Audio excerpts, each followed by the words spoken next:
महिला आरक्षण विधेयक 2023 जो हमारी टीम ने मेहनत करके आपके सामने चीजें रखी है।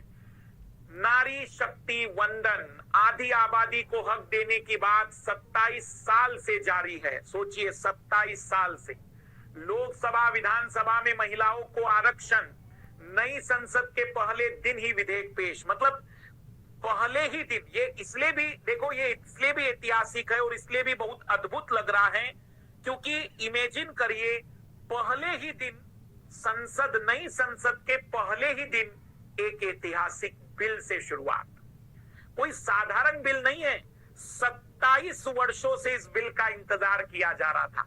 इसको कहते हैं मास्टर स्ट्रोक, मतलब पहला दिन, पहला विधेयक, और एक ऐसा विधेयक जो 27 वर्षों से विधेयक है, अधिनियम नहीं बन पाया है।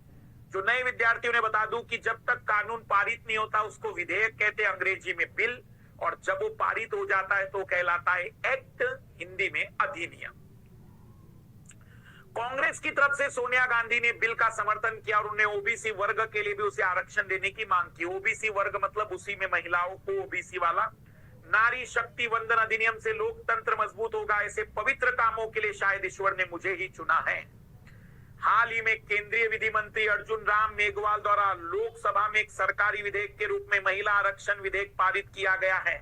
इसके पूर्व केंद्र सरकार द्वारा संसद के विशेष सत्र से पूर्व बैठक भी आयोजित हुई। देखो, ये विधेयक इस बार पारित क्योंकि सर्वदलीय बैठक भी हुई है और सर्वदलीय बैठक में मैक्सिमम पार्टियों ने समर्थन देने की बात कही है। ये एक ऐसा, मतलब मैं कहूंगा कि समय है जहां पर सभी दल भी तैयार हैं। कहीं ना कहीं हम कह सकते हैं कि एक मास्टर स्ट्रोक है। मास्टर स्ट्रोक का मतलब होता है कि राजनीतिक रूप से मत देखिएगा, एक ऐसी चीज जहां इतिहास में मोदी जी को याद रखा जाएगा। एक अच्छा प्रयास भी है ये, क्योंकि सच में 50% देश की आबादी का प्रतिनिधित्व अभी भी लोकसभा और विधानसभाओं में बहुत कम था। फिर विधेयक के प्रमुख प्रावधान। विधेयक में लोकसभा और सभी राज्य विधानसभा और राष्ट्रीय राजधानी क्षेत्र दिल्ली की विधानसभाओं में महिलाओं के लिए 33% सीटें आरक्षित करने का प्रावधान है, लेकिन अभी पुदुचेरी के लिए नहीं हुआ है क्योंकि वहां सीटें थोड़ी सी कम है विधानसभा में। पर अब एक बड़ी समस्या, जिन राज्यों में संसद की बोल रहा हूं मैं, एक ही सीट है या कुछ राज्यों में 2 सीट है संसद की केवल, तो फिर वहां कैसे होगा? क्योंकि 1/3 मतलब दशमलव में आएगा। तो उसका समाधान क्या ढूंढा गया है मैं आपको बताता हूं। अगर किसी राज्य में एक ही सीट है तो वहां यह नियम लगाया जाएगा कि 2 बार वह आरक्षित सीट नहीं रहेगी, लेकिन तीसरी बार फिर वो आरक्षित सीट रहेगी। अगर किसी राज्य में संसद की केवल एक ही सीट हो तो वहां पर वह 2 बार रिजर्व नहीं रहेगी और 1 बार रिजर्व रहेगी। मतलब 15 साल में 1 बार रिजर्व, 2 बार अनरिजर्व, कोई भी लड़ सकता है। और 2 सीटों वाले जो राज्य हैं उसमें 2 बार 1-1 सीटें रिजर्व रहेगी और तीसरी बार दोनों सीटें रिजर्व रहेगी।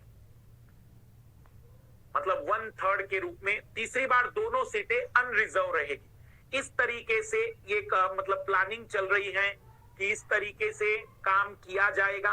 तो रिजर्वेशन के लिए कुछ नहीं, 1/3 महिलाओं के लिए, उस 1/3 में भी 1/3 SC ST की महिलाओं के लिए रहेगा, लेकिन बाकी फिर जनरल, OBC, मतलब EWS, इकोनॉमिकल वीक सेक्शन के लिए सब कुछ उसी में रहेगा।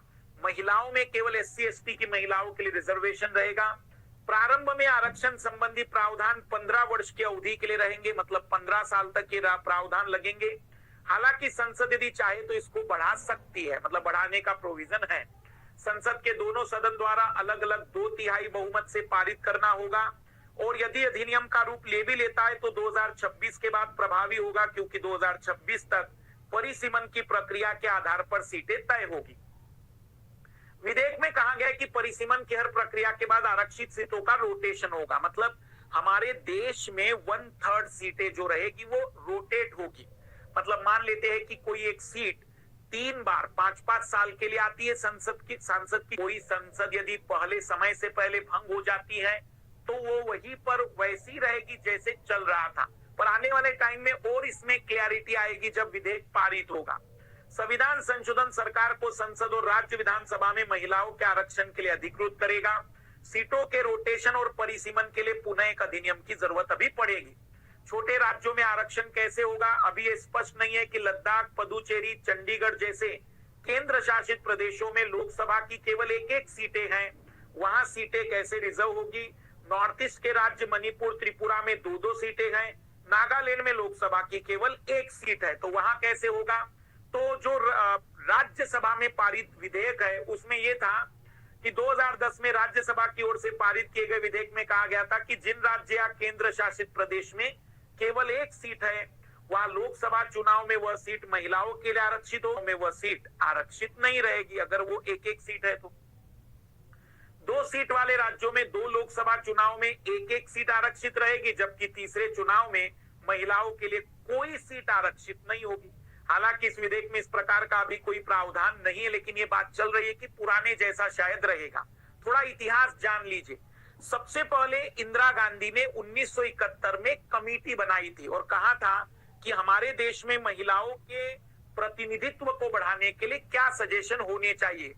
1971 फर्स्ट कमिटी फॉर वुमन, ये पॉइंट बड़ा इंपॉर्टेंट है, woman in India was form, और इन्होंने, इस कमिटी ने रिजर्वेशन मना किया था। इस कमिटी ने कहा था रिजर्वेशन की कोई जरूरत नहीं है।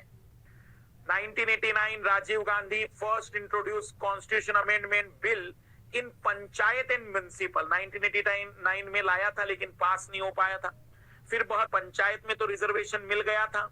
फिर 96 में देवगौड़ा जी, HD देवगौड़ा लाए थे 81वां कॉन्स्टिट्यूशनल अमेंडमेंट, लेकिन फेल हो गया था। फिर अटल बिहारी वाजपेयी लेकर आए और वह भी पास नहीं करा पाए। फिर उसके बाद 99, 2002, 2003 में लाया गया लेकिन पास नहीं हो पाए।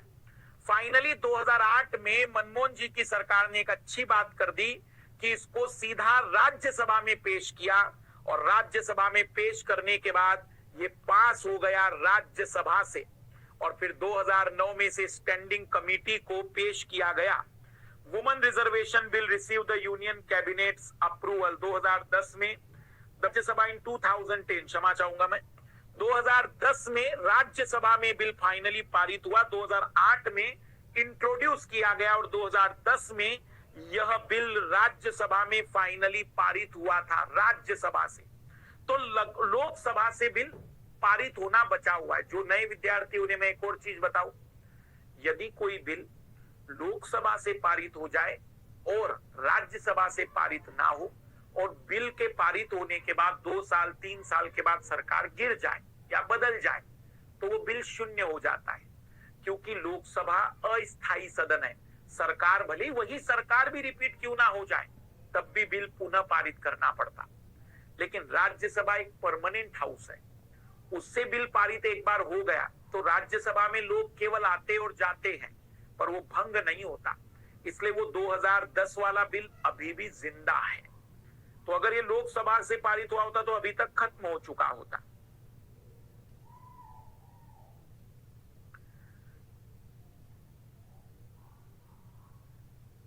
बाकी महिला आरक्षण के विपक्ष में तर्क, कई लोग ये कहते कि भाई महिलाओं का सशक्तिकरण होना चाहिए, रिजर्वेशन इनका समाधान नहीं है। पहली जो कमेटी बनी थी उसने भी नहीं कहा था क्या रिजर्वेशन से वो लक्ष्य प्राप्त हो गया जो हमें SC ST में रिजर्वेशन दिया, OBC को रिजर्वेशन दिया, तो क्या सच में वो मजबूत हो गए। रिजर्वेशन से कोई बेहतर परिणाम आए नहीं है, तो क्या दावा करेंगे कि इसमें भी आ जाएगा। ऐसा कई विपक्ष का मतलब विपक्ष की पार्टी नहीं कह रहा हूं मैं, विपक्ष का मतलब है इस विधेयक पर विरोध करने वाले लोगों का कहना है। और फिर समर्थन देने वाले लोगों का भी मानना है कि नहीं, देश की 50% आबादी अगर 33% सीटें भी अगर हम उन्हें नहीं दे रहे तो कहीं ना कहीं गलत हो रहा है।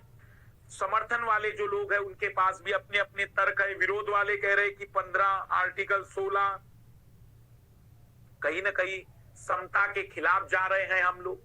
समर्थन देने वालों ने भी अपने अपने तर्क दिए हैं। 18 विधानसभाओं में महिला का प्रतिनिधित्व 10% से भी कम है। ये चिंता का विषय है कि हमारे देश में जो विधानसभाएं हैं उनमें देख लीजिए, आंध्र प्रदेश, अरुणाचल प्रदेश, असम, गोवा, गुजरात, हिमाचल प्रदेश, कर्नाटक, केरल, एमपी, महाराष्ट्र, मणिपुर, मेघालय, उड़ीसा, सिक्किम, तमिलनाडु, तेलंगाना, त्रिपुरा, पुदुचेरी में महिलाओं का प्रतिनिधित्व 10% से भी कम है। बिहार, हरियाणा, पंजाब 4%, वेस्ट बंगाल में 13.7 और झारखंड में 12.35% ही मतलब प्रतिनिधित्व है। ये एक चिंता का विषय है। और लोकसभा में मात्र 15% महिलाएं हैं। महिला आरक्षण के पक्ष में जो तर्क है कि ऐतिहासिक और पारंपरिक रूप से महिलाओं का शोषण और पिछड़ापन तभी दूर होगा जब वो नीति निर्माण में भाग लेगी, कानून निर्माण में भाग लेगी। उनको हम बेहतर तरीके से मजबूत तभी बना सकते जब वो खुद अपने लिए नीतियां बनाएगी। हाँ, एक आरक्षण विधेयक भी पारित होना चाहिए। तो जनरली लोग जो कह रहे हैं वो अपनी जगह पर हैं, लेकिन फिलहाल में जो आंकड़े हैं वो महिला आरक्षण विधेयक के समर्थन में है कि हाँ, जरूरत है देश को प्रतिनिधित्व को बेहतर करने के लिए। अगर ये पारित हो गया और महिलाओं की संख्या बढ़ गई 1/3, तो याद रखिएगा कि हमारी जो ग्लोबल रैंकिंग होती है महिलाओं के जेंडर बेस्ड इंडेक्स जो आता है ना, उसमें हमारी जो रैंक है वो कुछ ही समय में बहुत बेहतर हो जाएगी। और वाई वुमन इन लेजिस्ट चार्जेस, महिलाओं पर जनरली आपराधिक मामले कम होते हैं, अच्छा आर्थिक परफॉर्मेंस करती है। और ऑब्वियसली जो महिलाएं घर बढ़िया चला सकती वो देश क्यों नहीं चला सकती। पितृसत्तात्मक मानसिकता होगी, कुछ लोगों के ऊपर पेट्रियार्किकल सोच आ रही होगी, वो फिर सोचेंगे कि ऐसा कैसे, उनका काम यही है। वो सब अपनी अपनी जगह पर हैं।